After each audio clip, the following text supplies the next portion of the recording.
Let's head to the center to get the thoughts of Tobias Harris's performance tonight for the Detroit Pistons. Kyle Neubeck, Derek Bodner. I don't want to go there. Let's leave Tobias alone for one night. Leave Tobias alone. We have our own problems. I was going to say, Rich, you said in case anybody wanted to know. I don't think anybody wanted to know about Tobias Harris in Philadelphia until that very moment. So there we go. Now we can hear him. Can you repeat that, Kyle, for us? I'm sorry. I said, Rich, I don't think anybody wanted to know about Tobias Harris. So thank you for bringing that up for everyone who did not want to hear that. Got the customary, let's focus on some other bad Everybody stuff. wanted to hear it, Kyle. He's not in Philadelphia anymore. It's a reminder that he's not on the team. That's all. Anyway, we're talking about Tobias Harris now because that game did not offer us a lot of positives. I guess just biggest takeaways, whether it's from the pressers or just from the game. What do you guys make of that one? Well, it's going to be hard to win games without your two veteran stars. That would be my conclusion, and that you're not going to win many games where Tyrese Maxey shoots Halloween from the field. So that's not exactly a successful formula. I mean, being serious, I think it's a lot of what we saw toward the tail end of last year, right? Where when you task Tyrese with being the sun and the stars, that's a lot tougher than when you can play off of, even with Paul George, right? Like, I think Paul George in this game makes a huge difference in that you can move Tyrese off the ball some more, get him in some different types of actions instead of throwing him against these hedges and traps and like every action that they put him in. They're top blocking him, they're face guarding him, they're throwing the kitchen sink at him. And he admitted after the game, said to us, look, I think I rushed it a lot tonight. There were times when I just tried to play at a pace that was too fast. And Nick Nurse noted, and Tyrese agreed with this, said that there were, with the way Lopez played at the rim and with the size he offers there, some of it is like Tyrese is going to have to get into his mid-range game a little bit and, you know, draw him away from the paint with something other than, you know, if you beat that first wave of defense and Lopez is waiting back there, you know, rely on the floater, rely on the runner, rely on the mid-range pull-up. So I think we're going to need to see some more diversity from him. Nick Nurse thinks he should get some more calls as well, although, you know, I'm less crying about the refs after game one than other people will be. And Derek, it was something that we did talk about with those mid-range shots, just because of that very point that Kyle alluded to, because if he's able to maybe get Gary Trent on his hip, because we pointed out that Trent did a pretty decent job tonight on him, part of it because of Maxey getting outside of himself a little frustrated, but had he maybe pulled up at the free throw line, got him on his hip, did some things that we saw where we talk about the Jalen Brunson or the Damian Lillard foul drawing, that it maybe opened up some other things, not only for himself, but also his teammates. Sort of like a perfect storm, because, you know, to Kyle's point, we saw, gosh, I'm doing that way too much lately. We saw a little bit last year with Joel out that, you know, he can struggle when, not only when Joel's out, but when his second highest usage offensive player is Kelly Oubre. No shade intended towards Kelly, but he should not be the second highest usage player on offense. I think the combination of him and Martin in the starting lineup did not have good spacing to start the game. And then you have an opponent in Milwaukee who can be really aggressive against him on the perimeter and still have Brook on the back line of defense. And then Kelly, and then Tyrese, to sort of top it all off, got ultra aggressive. Seemed like the lack of fouls was impacting him, and tried to sort of prove, and he talked about this during postgame, tried to prove that he could finish near the rim. And it all just sort of perfect stormed into a really tough night for Tyrese in a game where you needed Tyrese to be incredible.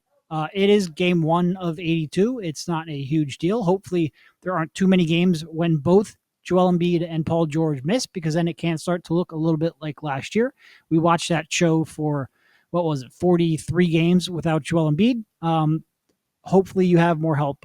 But, you know, I think it was a combination. It was a bad matchup.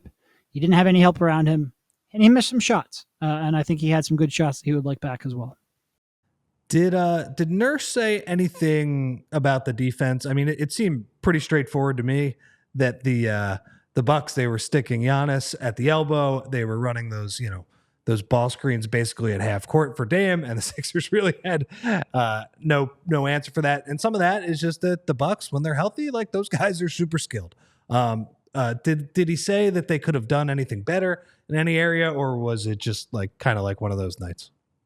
No, I think the running theme, not just from Nurse, but most of this place is such a word I won't say, by the way.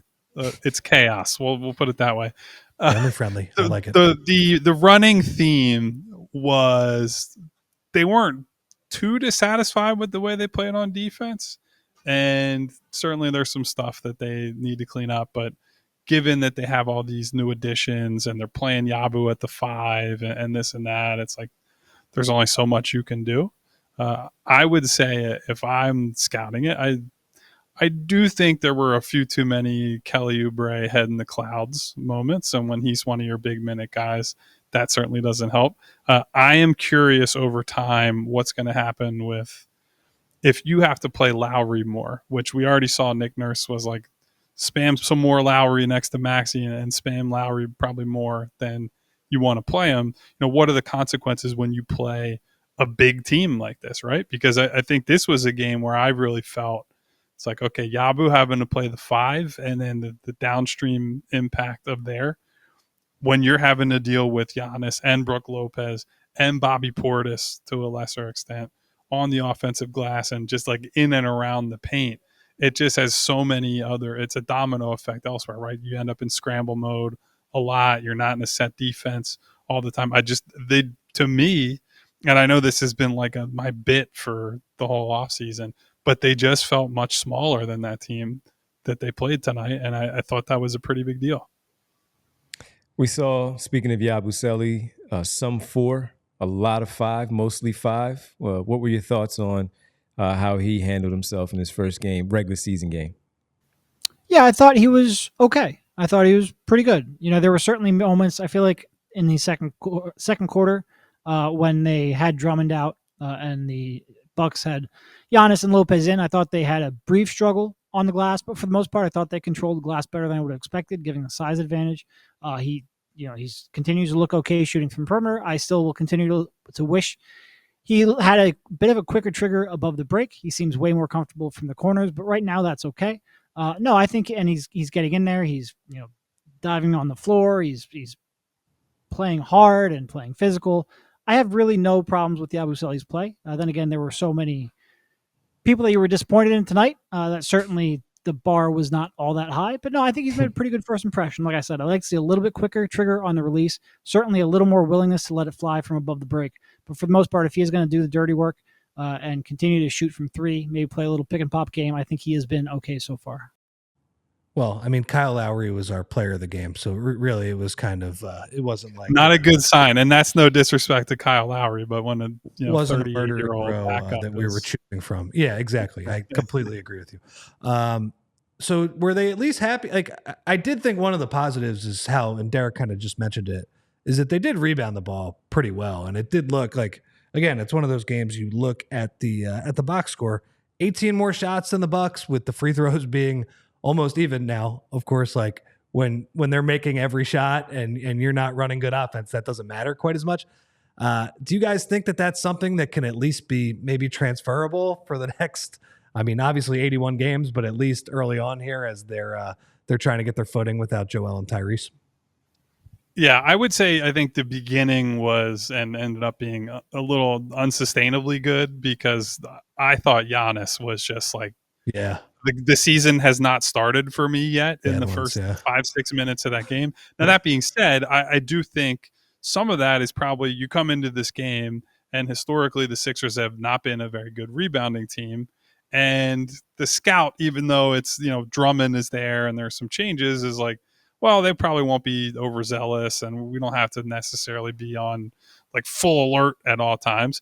And I think the Sixers did a good job of capitalizing on that. And, between Caleb and KJ and Drum and, even further down the list with like Ricky and guys like that, they definitely have the athletes and the guys with that type of skill set, right? Where if you lapse, if you give them space and a runway to get in there, they are going to punish you. In fact, I thought Drummond probably left 3 or 4, not like slam dunk offensive rebound opportunities tonight, but plays where he like got hands on balls and was in a favorable spot against. There was one where it's like him and Dame Lillard were next to each other that I was stunned he didn't get his hands on it and turn that into an extra 2. So I would even say, as good as they were at times tonight, there's still more advantages to take. And I think that bodes well, right? Like we think this can be more of a strength this year. And I think that's one of the main benefits of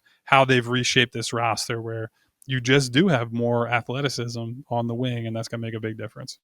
Well, fellas, they get a chance to erase this losing feeling with an opportunity to pick up a W on Friday night in Toronto. Game 7:00. So we'll have our pregame. They better coverage. beat those bozos. They just lost by 30 to the Cavs tonight. 30. Jesus. Yeah, it was not good. Not good. Fellas, thanks so much. Really appreciate it. Be safe getting home. We'll talk to you on Friday ahead of the Raptors-Sixers game 2. Thanks, guys. We all silly like the mayor.